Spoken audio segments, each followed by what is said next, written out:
ELD with Brainstorm MTG back here. We've got Kenton on a mono red sneak attack deck versus Kai on very popular Death and Taxes, probably the most popular deck in the format. See it for budgetary reasons. That's only going to get more accessible now that Rashad and Core and Thalia are both getting reprinted.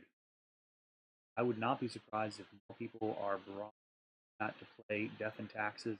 Skill contender, it's easy to wrap your brain around when you're starting in the format, and it can allow you to hang with those broken decks without necessarily doing particularly broken things themselves. Kenton is one of those broken decks. He's different ways that this could go. Positively, one is locking the game out with cards like Blood Moon, Chalice of the Void. Other, by comboing out using the power of sneak attack and here. A lot of basics on both sides here. We have mountains for Kenton, and for Kai, he's going to have a whole bunch of planes. That Aether Vial ramp up and give him a tremendous mana advantage over a long game. Got that printed Rashad and Port tapping down Kenton's mountain. Follows up with another mountain and passes. That Vial is going to tick up. It should do a lot of work in a game that moves along at this Wasteland well.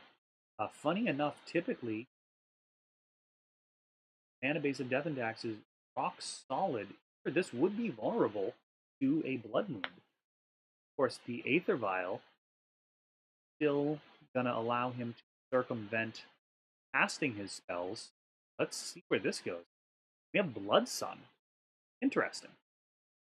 So Blood Sun's going to draw a card. It's going to stop those ports from activating. If Wasteland's going to be used, it's now or never, and it does hit that Ancient Tomb. Blood Sun's going to draw a card, but that does free up Kenton's mana base quite a bit from any type of disruption. It also stops Thalia being returned by Karakas, which is probably not the most important part here. It's more about Karakas bouncing Kenton's creatures. Even though he's mono red, he has cards like Bristlebrand and Emrakul in there. And those are not going to play well with Karakas without protection of a card like Blood Sun. So I like where this is going for Kenton.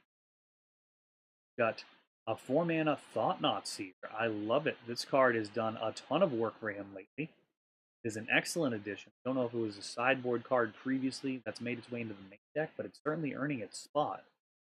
And here we've got no colored mana, so that Swords to Plowshare is right on the edge. Draws a mana. And we've got a bunch of creatures to choose from. It looks like a Recruiter of the Guard, perhaps a Mirran Crusader, Flicker Wisp. So Kenton's got his choice. Really, most of these are likely to be impactful.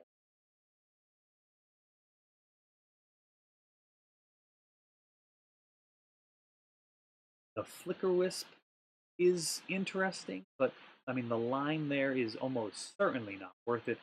You can flicker out a Blood Moon effect or a Blood Sun effect to turn those Wastelands back on, knocking Kenton down a mana. Of course, he would draw a card off of the Blood Sun re-entering. Almost certainly not worth it there. Let's see where he goes with this Recruiter of the Guard. That Vial at 3.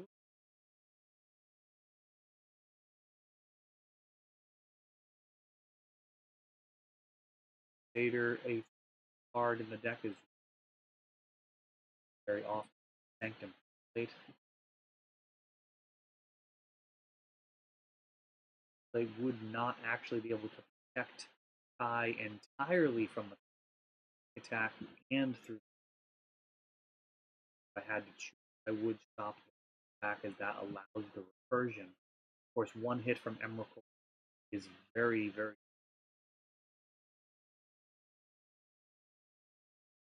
There's another casting. Of course, Kenton, no counter spells here. This is all about board presence for his disruption. Pulling out. Deck to play. Cards like not really able to.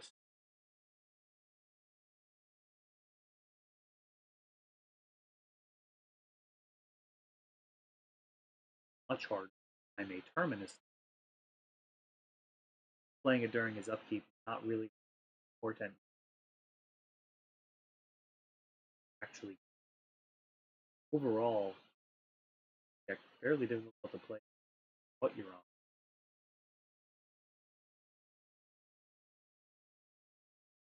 Death and Taxes getting a couple of bumps in. Looks like we've got a basic plane, so that Ruler of the Guard was able to be cast. Slowly moving, casting the rest of the cards in his. Looks like at 5 mana, nothing slow here. There's Sneak Attack.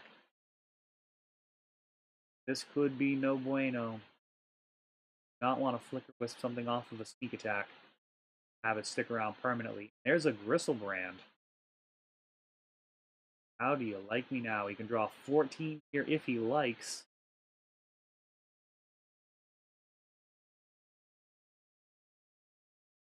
He is drawing some cards.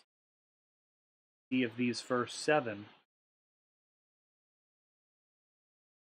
I think we might actually be at 14. Might be able to go down to 7 here. Looks like Ancient Tomb was tapped. I'm going to think that he's actually at 7. Not draw 7 more. But that Lotus Petal is going to put in a World Spine Worm. That is a World of Hurt right there. And you got to imagine he just swings out here. Attack just so good here. Oh, an Inferno Titan off of SSG. That'll do it right there. So had Lotus Petal and Simian Spirit Guide to be able to get 2 additional giant monsters off of Gristlebrand, just bringing all of his boys to the yard. It is a monster party over here. Mono red deck, able to really whatever the best creatures that he wants to jam into the list are. Suspects there. Got Gristlebrand and Emrakul having a lot of fun with World Spine Worm. That guy goes, you get an army of 5/5 Tramplers. Of course, Inferno Titan, a card that Kenton can actually cast at a fairly reasonable 6 mana. So many of the lands deck are able to produce 2 mana at a time, all of the soul lands. That was an explosive finish to 1 here. Kenton taking the lead. During the shuffling here, I'd like to thank Battlegrounds for hosting an excellent fun, supporting Eternal formats like Vintage and Legacy, and all of them that I can. It's going to be a lot of Eternal events this year. Scholars is going to be every, as well as games, etc. Battleground, Legacy, especially as the weather up here in New England just about with winter. March and the release of Masters 25. All of its reprints. Very exciting set. Love to know what set, which cards in the set you're the most excited about, particularly what your thoughts are on the set in general. A lot of reprints. Of course, people do want those cards because they are valuable. There's always that balance of printing cards too much in value. We'll see how that goes this time around. Pretty reasonable. Have not repeated. Catastrophe that was Chronicles. Masters kept the runs low. Kind of exciting product. Iconic Masters, a bit of a misstep, I would say. Value Axelot. Like the actual where they want. Eternal Masters on.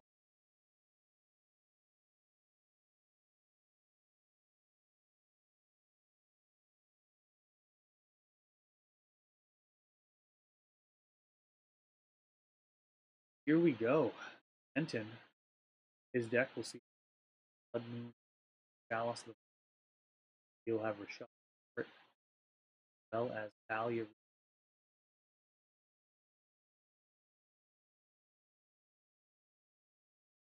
Kenton on. Not that big a deal here. I think totally fine on the play or the draw. Play, he definitely has a bit more of advantage, but on the draw he has more cards to assemble his players are going to be going 2 mulligan.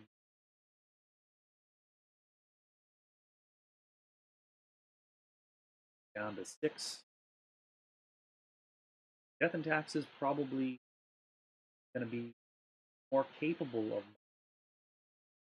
Kenton does need some type of synergy in his cards in order. Death and Taxes is not the type of deck where he in on have that 8. Have to have a mana adding threats to by scrying Kenton. Other go. There's the Blood Sun Kenton taking 2 off of that. Such a subtle addition to the deck. It is not on the same level as Blood Moon per se, but it does allow those soul lands to continue tapping for 2. Also shuts off Caracas and Rishadenport on the other side of the table. Really interesting how that can fit into the meta as evolve and players sort out exactly how powerful that effect is. Got a Sword of Fire and Ice, and a likely target here, targeting Mother of Runes, Sword of Fire and Ice.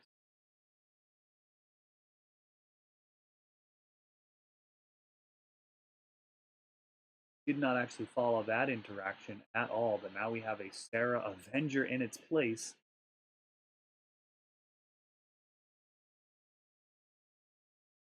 Perhaps it got dismembered with a bit of a glitch there. Would have pro red while holding the sword. It's imagine. Pro with that. Another Blood Sun.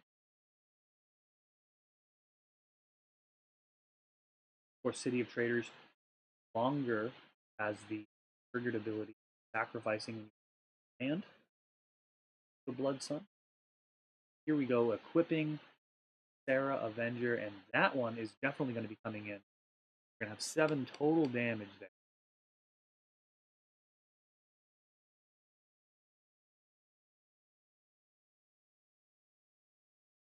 Kenton's life total rapidly dropping here. Very one-sided game so far. And a Fiery Confluence. That's going to destroy the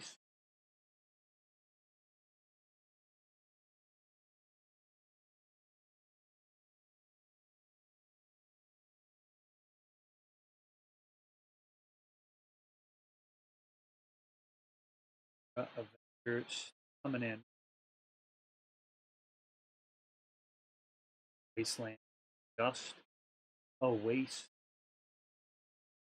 Blood Sun. There's a Spirit Guide, just hard cast. Far from ideal. Lotus Petal.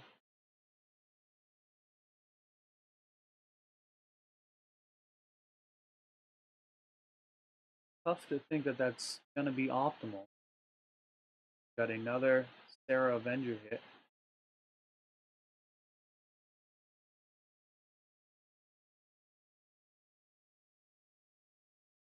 Back to Kenton. 5 mana. 6 mana Inferno Titan, perhaps. There he is. That will eat that Sarah Avenger and really create a dominant board presence. Now it swings back in the other direction. Kenton swinging for 2. And looks like a Swords to Plowshares actually answers that Inferno Titan. So lots of fireworks here.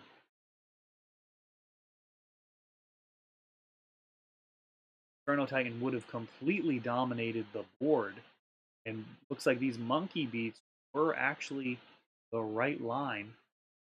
Kenton, this is slowly starting to open up this game as Kai is flooding out on mana, and another monkey joins the fray.